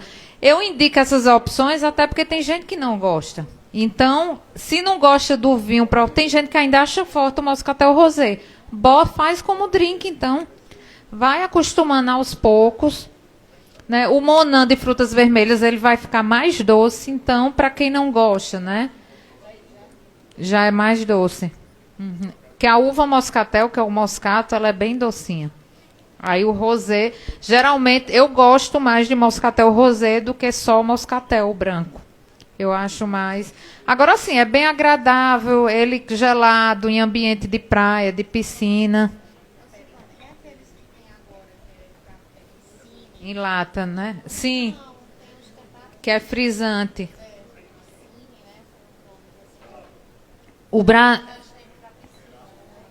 Até o nome, né? Tem alguns, né? Vieram com tudo agora no Brasil recentemente, os frisantes. Frisante, como eu falei, a diferença. Frisante, que parece espumante, o gás carbônico vem na primeira fermentação. E espumante vem nas duas. E ficou muito forte também no Brasil, acho que vocês ouviram falar, vinho de lata. O que é que acontece? Muitos produtores estão tentando trazer os jovens para o mundo do vinho. O que é que fez? Vinho em lata. A lata é própria para o vinho. Geralmente ele é um preço mais acessível e a proposta dele é para degustar em festa. Né? Para quem não quer tomar uma cerveja ou outra bebida, a proposta veio para jovens e para festa. E é para consumir rápido. Não é nada de um vinho de você guardar, tanto que ele é bem leve. Eu já degustei branco, tinto. Ele não vai ter essa pegada que a gente espera, quem tem costume, vinho de lata. Né? Tem gente que não vai gostar. Mas a proposta de vinho de lata, até para levar para uma praia. Né? Eu acho ruim, às vezes, porque eu quero degustar um vinho na praia, aí é uma parafernália, né? Que a pessoa tem que levar. Aí eu digo, não, vamos na cerveja que é mais fácil. Aí às vezes vinho de lata vem com essa proposta. Né? Geralmente custa uma média de 14, tem de 20, 25, 30 e vem com essa pegada desses ambientes. Na verdade, tudo é para democratizar o mundo do vinho. Vai ter momento de você estar no jantar especial e um vinho bacana que você escolhe o vinho da noite e vai. Numa praia, numa balada, numa festa. Né? Eu acho essa proposta de vinho de lata para uma festa maravilhoso. Né? Para quem não quer estar bebendo cerveja nessas grandes festas de meio de rua, como a gente conhece, grandes shows. Mas geralmente em ambiente, em restaurante, um vinho vai cair super bem. Mas o vinho na lata, ele não perde... A lata é própria para o vinho, o material da lata. Ela vem uma lata própria para isso. Na lata mesmo. Porque a proposta, ele mudou o material para não perder a qualidade mais ainda do vinho. Não é uma lata comum, como se fosse uma cerveja. E a proposta é de festa. Coisa, bebida rápida, consumo rápido. E fácil de transportar, né? De servir, de transportar. Igual uma proposta de uma cerveja numa festa. Aí a ideia é essa, pegar esses grandes shows e democratizar o mundo do vinho e trazer essas pessoas que não têm costume, e dar uma opção diferente. Então, para quem gosta de vinho, o vinho de lata nesses momentos seria um tipo ideal, porque ninguém vai estar bebendo num show grande de meio de rua um vinho com uma taça de cristal, não combina de jeito nenhum, né? Então não tem como. Esse aqui, na verdade, só foi erro de logística, né? Era para ser o primeiro, mas tudo bem, né?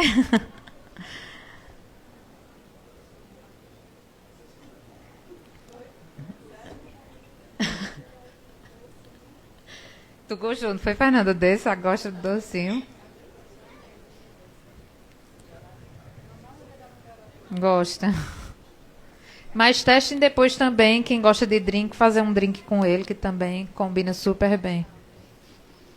Tu bota um óculos escuro, vai pro sol e se sente plena. Que é a harmonia. O próximo vai ser um tinta. Tinto, ó eu. Tinto. Né, já tô...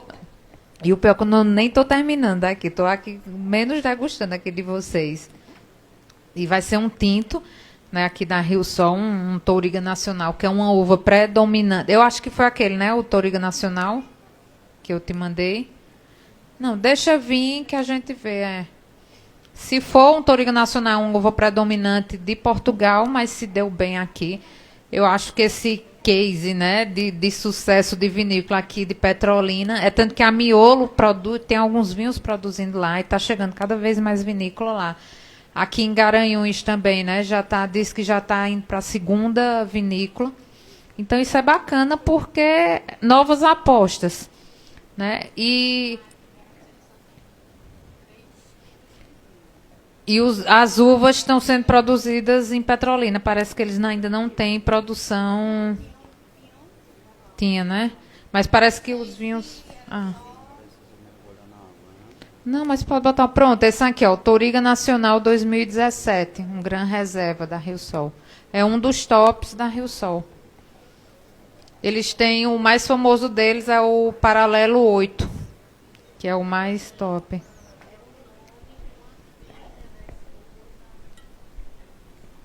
Ó, e alguns rótulos, eles já ajudam o como harmonizar. Por exemplo, ó, ele já dá alguns sinais, notas florais e de frutas vermelhas, na boca, volumoso com boa presença e final persistente, vai harmonizar com carnes vermelhas bem condimentadas e estruturadas. Então vai ser um vinho, a gente já sabe, bem potente, né? Ele vai ter uma proposta totalmente, até agora a gente estava com vinhos bem leves.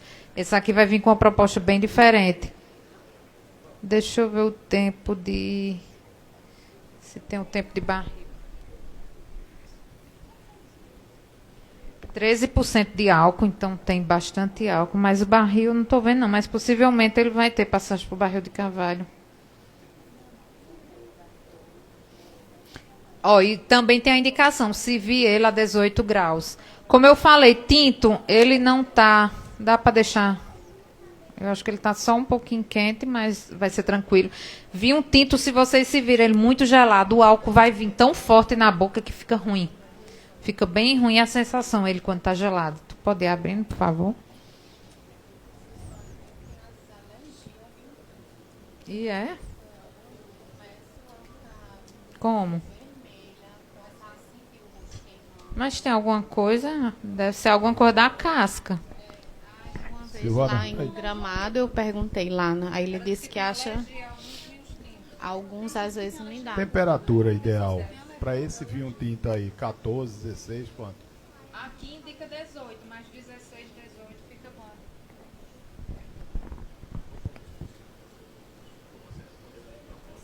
Sim, é. Vinho tinto geralmente 14 a 18. Aqui indica 18, que deve estar na temperatura já ideal. Mas geralmente 16, 18. Assim, não é a gente ficar bitolado na temperatura, só vou beber na temperatura certa. Mas com o paladar apurado a gente consegue identificar no primeiro gole. Tá gelado? Não tá. A gente identifica na hora. Eu tinha o termômetro e já fiquei bitolada, esperando a temperatura ideal e querendo e não chegar a temperatura. Mas o paladar com o tempo já sabe. O primeiro gole, geralmente do vinho tinto, ele vai ser bem agressivo. Bem forte. Geralmente a gente às vezes não gosta. Muitos de vocês que gostam dos vinhos mais leves, pode ser que o primeiro gole não goste, porque ele vem com aquela carga total. Então, deixem para identificar um vinho tinto no segundo ou no terceiro gole. Já vai vir com outras sensações. Isso. E essa é dela. Deixa eu...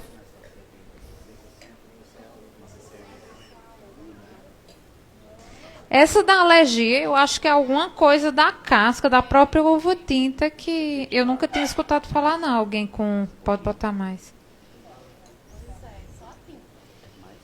Não, tá bom.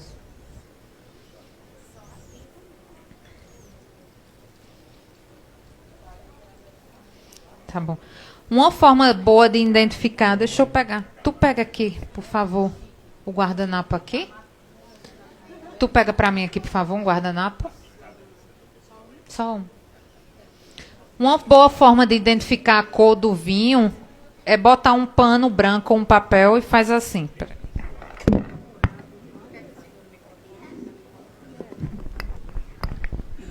Para identificar a cor do vinho tinto, geralmente pega um guardanapo, um pano branco, qualquer coisa branca e deita ele. Se vocês quiserem pegar aqui para ter essa experiência, vocês vão perceber. Geralmente o vinho tinto ele vai ter uma cor rubi e a borda, ou às vezes vai ser rubi, aqui já vai para outro tipo de cor. Acho que pelo ano dele, 2017, ele vai para um violeta. Ele vai ficando mais claro aqui. Mas com pano branco vocês conseguem identificar bem. Pode botar até na luz. Ele é bem escuro no meio e na borda ele vai clareando. Aí vocês podem fazer esse teste para identificar a cor. Por que vinho não é bom se vir em taça colorida? Porque não consegue identificar as propriedades dele. É mais bonito, às vezes mas geralmente o ideal é ser uma taça assim, transparente, de cristal. E é lindo, né? Tem cada taça linda. Fernanda disse que fez um pedido de uma taça, não foi? Aquela que é linda. Não, na verdade ali é mais estilo. Tem agora uma taça, não sei se vocês viram, que ela não tem essa parte aqui. Ela fica deitada. Eu digo, ai meu Deus, como é que a pessoa vai beber a noite toda com, né? É muito estilo. Tira uma foto e pronto. Depois bota na taça tradicional. Sim, uma dica, como é que segura a taça? Aqui. Vai tirar uma foto e quer fazer bonito na foto, segura assim.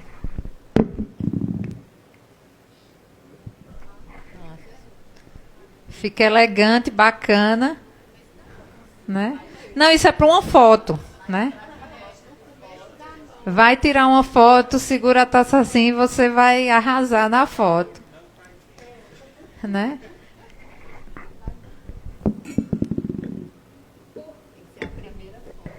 Quando chegar, tira uma foto. Já no final a gente tira, que fica bonito com as taças com o vinho tinto. Porque não é bacana segurar a taça no bojo. A gente às vezes tem uma sensação melhor de segurança, mas não dá certo, porque além de esquentar, mulher que a gente passa a noite passando a mão no cabelo, fica a mão gordurosa, comendo, né? Aí se botar a mão no bojo, vai ficar aquela marca de gordura. Vai esquentar o vinho e não é elegante. O vinho foi feito para segurar aqui. Mas tem gente que se sente mais seguro, né, pegando aqui no bojo, mas não é ideal. Olha como o vinho, a gente chama o vinho chora. Circulem e vejam aqui descer. É a questão do álcool, a alcoolicidade. Tem vinho que chora bastante, que vem daqui, que fica uma coisa linda.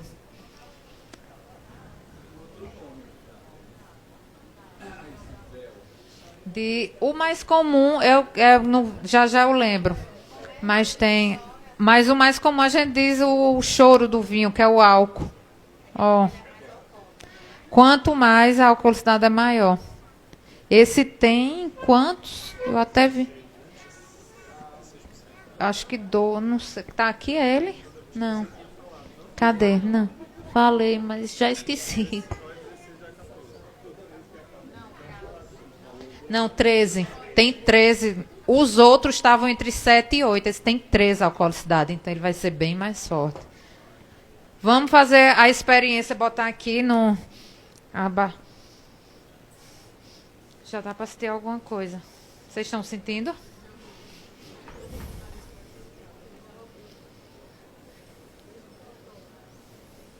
Quando vem para cá já é bem mais forte.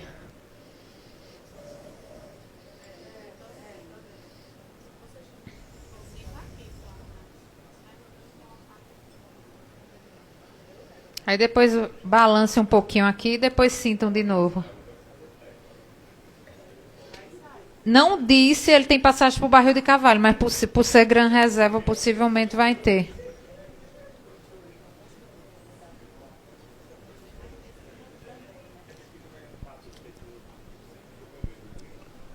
Se vocês perceberam, o álcool sobressai, mas eu acho que a temperatura dele não está a ideal.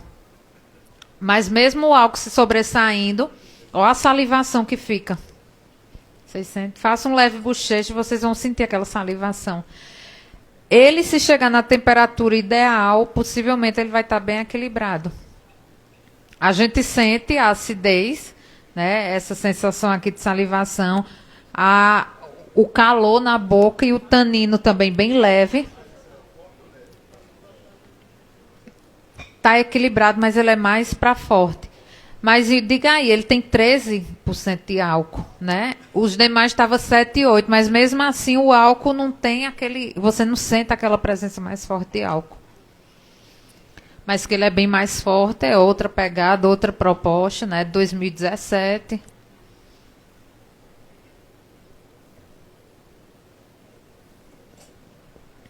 Gostou, não? É porque teu paladar é mais para vinho leve, né? Aí é bacana, não tem problema. De um extremamente leve, moscatel rosé. Aí esses vêm com tudo. Quem não gosta vai achar ruim. Às vezes degusta e bebe, mas não tem aquela sensação, aquele prazer. Eu também gostei. Ele com a massa, tanto que ele indica uma carne gordurosa, suculenta, né? Uma coisa mais pesada. Esse aqui, um churrasco também daria muito bem, no domingo à tarde, né? Faz aquele churrasco com aquela carne bem gordurosa e vem com vinho, dá super certo.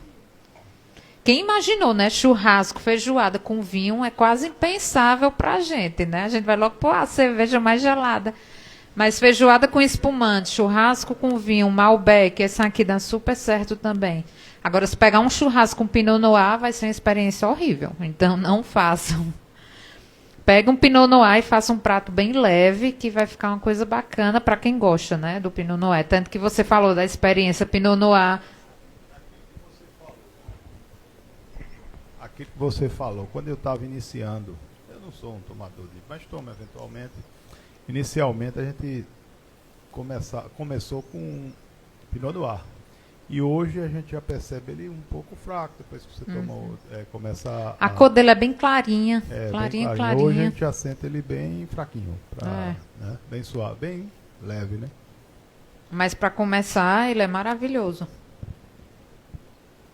E que bom que vocês começaram com Pinot Noir, né? Não foram para um Malbec, né? Começaram meio que certo no percurso. Depois partiu para essa história, sem compreender a estrutura dos vinhos, essas coisas, aí ele disse, não, compra um Cabernet, que aí o erro é menor. Todo mundo faz. Por aí, né? Tem gente que eu conheço que gosta de vinho, consome vinho, mas faz. Eu não saio do Cabernet Sauvignon, que eu morro de medo de ir para outro e não dá certo. Eu digo, mas vá com medo, degusta outras coisas. Tem gente que não degusta branco de jeito nenhum, porque fica tão preso no tinto que acha que só o tinto vai dar certo. Aí faz, Silvana, eu não sei nem escolher um branco. Eu não tinha muito costume de branco e rosé. Aí eu disse, não, peraí, vou começar a entender, a degustar. É muito questão de costume. E a gente segue o ritual. O tinto, apesar da gente não ter esse costume, mas tinto tem essa pegada mais forte aqui pra gente, no Nordeste. Né? E o branco, em época de calor, à noite, uma coisa refrescante, de dia, né? Branco e rosé fica maravilhoso. Um moscatel rosé para um drink, ou então tomar ele próprio, bem geladinho, em um ambiente de lazer, ele também fica bem melhor do que até um tinto. A não ser que você goste muito de tinto e queira que o tinto esteja ali toda hora. Mas vocês perceberam as propostas de cada um? Tem um vinho pior que o outro? Não. O vinho, como meus professores falam, é para o que é. Agora, depende da harmonização, depende do momento, depende do encontro. Se a gente fizesse uma harmonização realmente com entradas, com pratos, era outro tipo de experiência. Mas a ideia, eu acho assim, bacana de Fernanda e Kleber, é agregar, né? Já que vocês fazem parte assim do universo deles, é agregar e trazer uma coisa a mais. Né? E vocês entenderem que vinho tem ritual, vinho tem, é tanto que ele expôs aqui, né? Tem ritual, tem peças que vão agregar e vão ajudar. Por exemplo, aquele bom bavaco, quem não tem, comprem. Vale muito, muito, muito a pena. Né? Não tomou o vinho, usa bom bavaco, tome até 4 dias, ou no outro dia, ou no segundo, ou no terceiro, só não demore 15 dias, tá? Porque tem gente que faz e com 15 dias, eu digo, aí não, né? Porque imagina, 15 dias na geladeira, o tanto de interferência que vai ter. Às vezes, o que é que eu faço? Eu abro um vinho, se eu acho que eu não vou beber ele todo, eu bebo no máximo no outro dia. Eu não gosto nem no terceiro, nem no quarto dia. Então, tá lá e tá tentando tentando usar e não consegue. Então, por exemplo, quem vai beber um vinho só, hoje eu consigo beber um vinho sozinho, às vezes eu não bebo a garrafa toda. Então, eu uso a bomba vaca, no outro dia, às vezes eu tomo uma tacinha no almoço, outra taça no jantar. Às vezes meu marido acompanha só no almoço ou no jantar, que eu gosto mais de vinho do que ele, né? Então, assim, a bomba vácuo vai servir para isso. Em até 4 dias dá para dar beleza. Se quiser usar na comida, também. Se não, aí também é muita opção. Porque a geladeira dá muita interferência do que tem dentro. Então, imagina, o coentro forte, o feijão, e o que tiver dentro vai interferir no vinho. Então, se for um vinho bem bacana, se deixar 5 dias, é a mesma coisa de querer perder o vinho, né? De escolher perder. Até apesar de que um vinho bacana a gente toma tudo numa noite só, né? É impossível guardar. É. E se quiser usar na carne, na comida, aí beleza, né? O seco. Mas também vai depender muito, assim, do que você, como eu falei logo no início, se vai servir, por exemplo, se vai servir um cabernet que vocês vão degustar, escolhe um cabernet, né? Um vinho cabernet mais barato, que não tenha, por exemplo, não precisa para cozinhar ser um vinho com passagem em barril de carvalho. Escolhe um vinho mais simples, cozinhe com Cabernet Sauvignon e deguste com um vinho bacana depois, mas com a mesma uva. Isso é uma regra também não, pode cozinhar com outro tipo de vinho, mas a experiência também fica bacana para quem gosta de cozinhar com vinho. Alguém tem mais dúvida?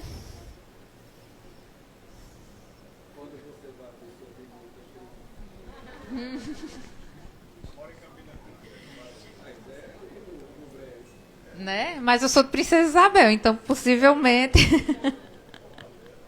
né, fazer uma experiência. Né? Mas eu acho assim, só complementando, eu acho que deu para perceber a proposta de cada vinho, que cada vinho vem, né? Esse aqui. Sim, geralmente, se vocês têm uma seleção de vinhos e o melhor da noite é aquele vinho tinto mais especial, sirvam ele por último. Durante o prato, né? Por exemplo, um espumante, um branco, um rosé, um vinho tinto mais leve e quando chegar o prato principal, vai com o vinho principal da noite. Então, seria tipo assim, para fechar, o melhor vinho ser o prato realmente principal para servir, né? Ser o auge. Até pela questão também do sabor do vinho. A gente começa com um leve. Imagina se tivesse começado com esse e fosse para o mais leve. Se a gente fizer o contrário aqui e for para um moscatel espumante, a gente vai achar ruim. Né? Sente aquele contraste. A gente foi, né, essa sequência. Então, geralmente, a sequência é essa, os mais leves para o mais... Aí, como eu falei, tem gente que não gosta e você vai receber uma pessoa que não tem muita familiaridade. Escolhe, mesmo que não harmonize ou nada, mas para agradar aquela pessoa, escolhe um vinho leve, um moscatel rosé, que vai agradar aquela pessoa com qualquer tipo de prato. Porque o paladar dela não está pronto, não está adaptado. E se ela não gosta, não gosta. Ninguém vai botar a pessoa para degustar um vinho se não quer. Então, está tudo bem também. Não tem nada rígido para a gente... E é tão bacana a gente saber que um vinho que a gente gosta daqui, né? Bem pertinho, né? E a gente sempre dá valor à coisa de fora e a gente tem coisa boa aqui que a gente precisa também valorizar. Como eu falei, o Brasil tem muita coisa boa, só falta a gente conhecer. Está aberto a esse mundo.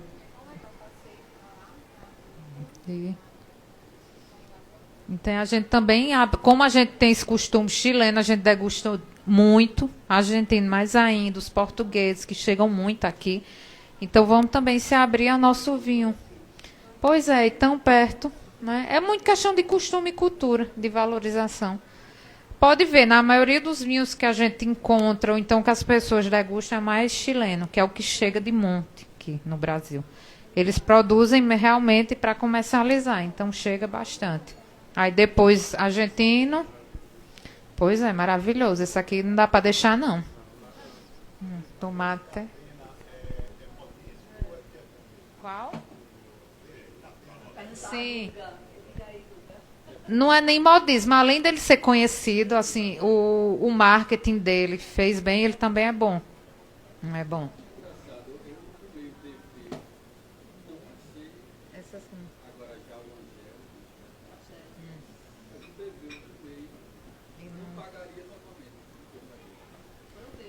Teve uma vinícola aqui no sul que tinha vários vinhos, poucas unidades, de 1994, coisa bem antiga. Aí a gente juntou um grupo e comprou um vinho, foi 1.200. Aí ficou barato, em conta para cada um. Porque ninguém ia pagar sozinho, ninguém queria.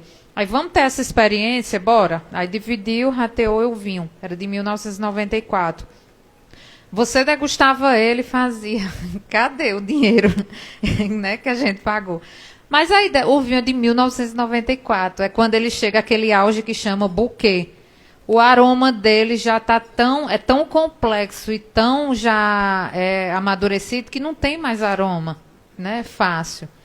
Então a gente faz, meu Deus, um vinho tão caro, mas que a gente não diz, meu Deus, cadê a proposta do vinho? Mas o vinho é de 1994, então, né? A gente vai dizer, tem vinho muito mais barato que é muito melhor, mas é muito relativo isso. A gente teve essa oportunidade, a experiência.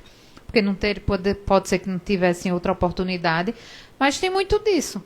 E o bom é experimentar, como você disse, eu não pagaria mais no vinho X.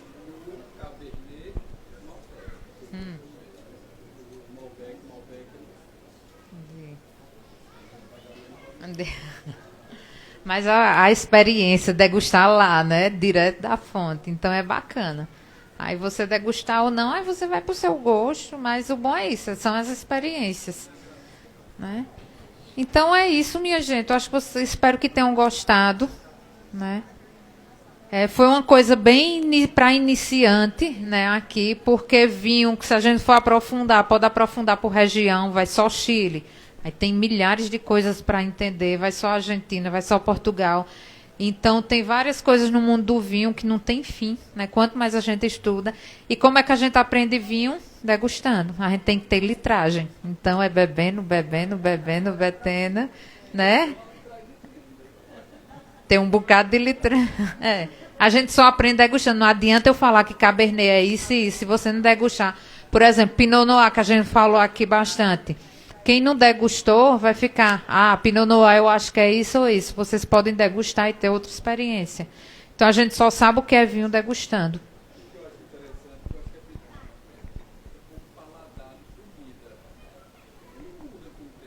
Muda.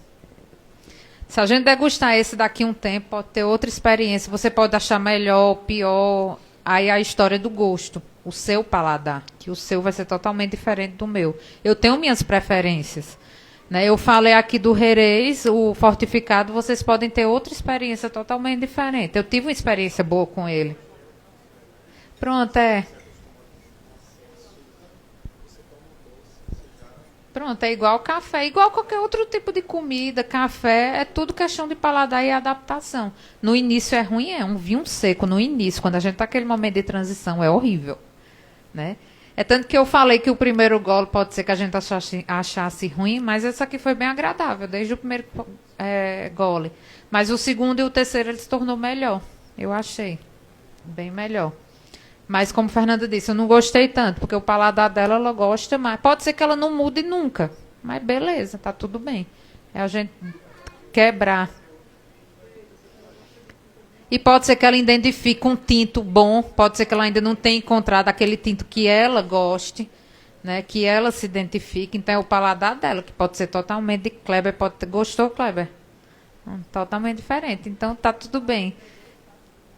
É fácil de beber, é deixar de preconceito e ter litragem. O que importa são as litragens. Então vamos, né? Então, assim, um prazer. Sim, me sigam, @sua confraria, né? Tudo sobre vinho. E é isso. Vinho é experiência, é momento. Assim, eu estou tendo uma experiência, um momento maravilhoso com vocês, né? Que em outra oportunidade pode ser que eu não tivesse. Então, é bem isso. Espero que tenham gostado. Né? Brindar e tirar uma foto.